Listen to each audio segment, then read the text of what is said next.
G'day legends, I hope that you're well, and some good news coming out of the Australian Army, which in the media is few and far between currently, although if you have any ties into the Army, you know that good work and good things are happening every single day.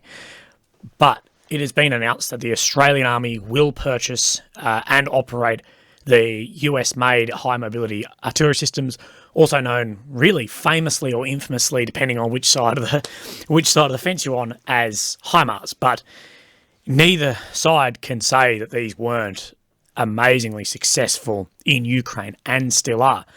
And even in Ukraine, not that many HIMARS systems have actually been delivered and have had an absolute death blow on so many of these operations in the war against Russia, with absolutely devastating effectiveness. And there's lots of rumours coming out that the US actually modified the systems they delivered to Ukraine to potentially not have the range that some of the other systems will be. And I would imagine that Australia, one of America's, if not America's closest ally in arms, with a lot of American soldiers in Australia permanently posted here, that would have the full fleet and the full suite of weapon systems and everything everything it can be. And even that Pat Conroy, who's the Defence Industry Minister, and said that in late October he's in productive discussions with the Army and Lockheed Martin on how Australia could start producing the rockets used by HIMARS. And this has been discussed recently of how many of these rockets do we actually have to continue sending over to Ukraine. But by 2026, we should have delivered 20 of these rocket systems. And I'm not an artilleryman, I was an infantryman, but talking to a lot of guys, it seemed like there was a gaping hole in our artillery sort of defence of those like missile systems. You know, we didn't have Grad launchers. We had nothing like that. We had, you know, towed artillery of your 155 howitzer. We didn't have self-propelled artillery, although that is on the cards for the defence industries, for the Australian Army. But we really lacked that, you know, like medium-range missile capability. The Navy, yes, and they've signed all these new deals and whatever, and that's not really my specialty at all to talk about. But I think this will be a fantastic asset to the Australian Army and will increase our capability. Mr. Conroy, the same Defence Industry Minister, has said we'll have an Army ground-launched missile that can reach targets up to 300 kilometres away, and we're part of the development program in the United States called the Precision Strike Missile that'll allow the Army to hit targets in excess of 499 kilometres. This will give the Australian Army a strike capability they've never had before. That's what Mr. Conroy told the ABC, which is like the federally state-funded TV in Australia. No one knows the costs yet because that's all classified, but people are predicting it'll fall somewhere between 500 million Australian dollars and $1 billion Australian dollars. So high 300s to 500 billion USD. And Lockheed Martin, which is the largest defence contracting company in the world, you can see has had some success through this war, through all these wars, through Afghan, Iraq, Ukraine, all this. The only winners and the real winners are the defence contractor companies.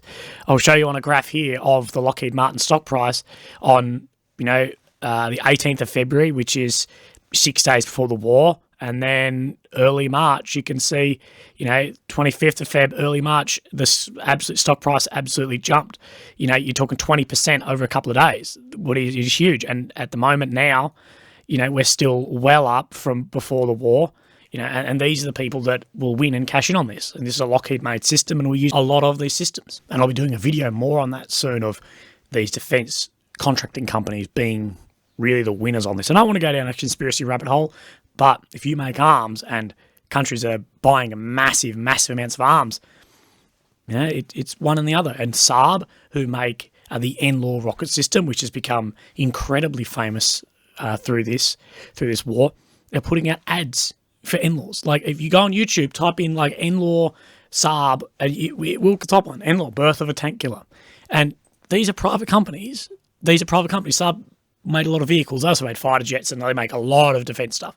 But that's marketing too. I think the Australian Army doesn't have NLAWs, and I bet someone in the Australian defence industry is now putting up a procurement, some level of contract to get those in. But what I wanted to talk about is the Australian Army and Defence is spending massive amounts of money, billions of dollars. But I think we're willing to put money and time everywhere, but I think massive issue we have in defence, which is our people. Now, the people in Defence Force are great people, but the problem we're having with the people is we can't bloody keep them. The retention rate of the army, of where I have some idea, and I've been out now under 2 years, but a lot has shifted then, and it moves really quick. If someone's speaking to you about things in the army and they weren't in for 10 years, other than basics, it's like, well, mate, the army, it moves very, very slow in some things and very quick in others. But the retention rate is still shocking. We just cannot keep good people, and we can't keep people who have experience. They're just leaving unbelievably. And there's a lot of these issues which we can tackle, but we're not. You've probably seen all the alleged stuff of, the SASR and all of this, and then treating everyone there like criminals. And, and I'm not on the in of that unit at all, but knowing some of the guys and explaining things to absolute like walkouts, that there's just people who stick their hand up, I'm out, I don't want to be here, I'll discharge, do something else. And that is cancerous. That sort of treatment of people in the army is malignant. You see these tier 1 operators that everyone holds on such a high pedestal being treated like this, thrown under the bus, whatever. The guys, no matter where they are in the rank, will go, well, I don't want to be part of this organisation, and leave. And the Chief of Defence, Mr. Angus Campbell, has not helped this at all. Now, I can't speak on his qualifications and his ability to be the Chief of Defence Force.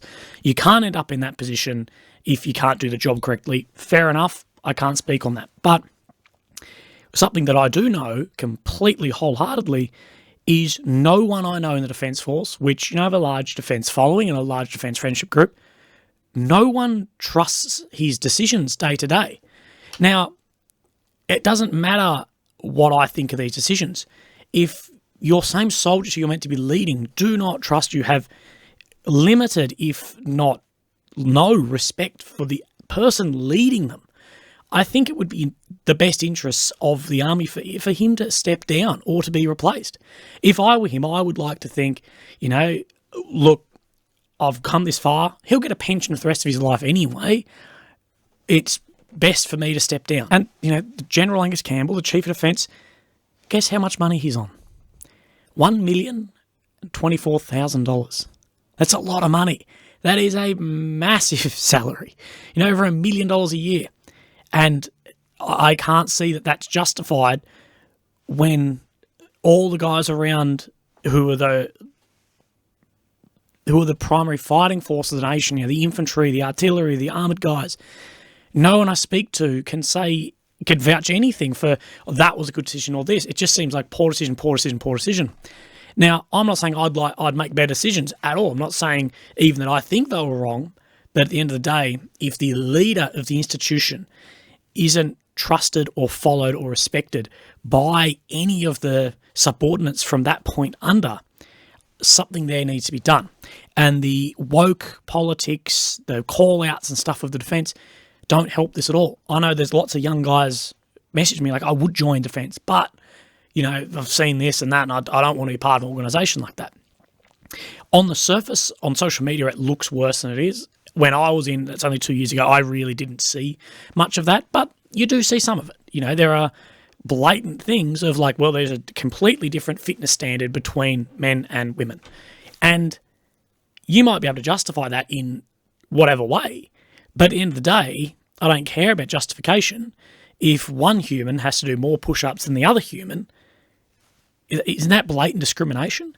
As well as it's very clearly observed and logged and reported that there are certain jobs that men were not allowed to recruit into. That if you rang up as a guy, no, you're not doing that. There's special entries for females, this and that. I'm not saying it's not important to have representation, but the representation can't be at the demise of just people wanting to join the ranks of the Defence Force. And I believe that is where a capability issue really is. Look at Ukraine. Ukraine has good weapon systems, these HIMARS, this and that, but who are the people that we are still saying are winning the war? It's the Ukrainian soldiers at the end of the day. Without those soldiers, their systems don't run. And without experienced soldiers, the systems don't work well. And at the end of the day, we are absolutely bleeding good people out of our ranks. And these people, once they're gone, they're not coming back.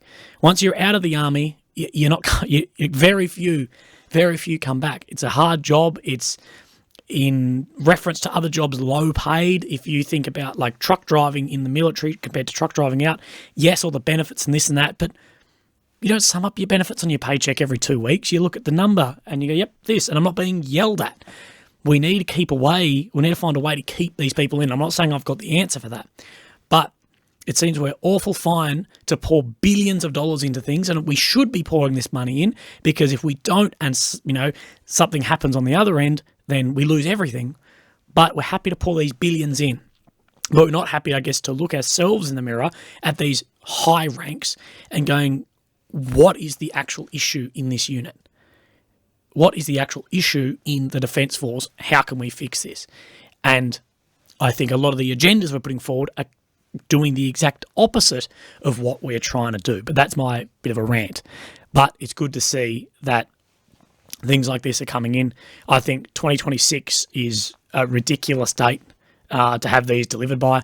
We got them to Ukraine, who the relationship between America and Ukraine is not even a tenth of between Australia and Ukraine as far as defence trade. In months. I think there's no reason we could not have these, do the training and go from there. As well as if Australians are trained on them, then there's the ability for the Australian defence to then train Ukrainians on these same things. So I think it's a win-win for that industry if you're part of the politics behind that. But we will see. But again, I just don't think that we need to look inwards. We're not just going to get better tools and who's operating this shit. We need good guys to stay and do the job, and it's just not happening at the moment. And some of the stuff I hear coming out of the units, I'm like, fuck, if I wasn't separated the way I was because of the tumour, I would have separated by now anyway and done something else. But look after yourselves. Have a good day. All my stuff has been demonetized recently, so if you do want to support me and you like whatever, consider the Patreon and whatever else. But otherwise, there's no reason to have to do that at all. But look after yourselves. Have a great day. I'm in America next week, so I'm not sure if I'll be uploading much. But I look forward to checking back in with you. Okay, thank you. Bye-bye.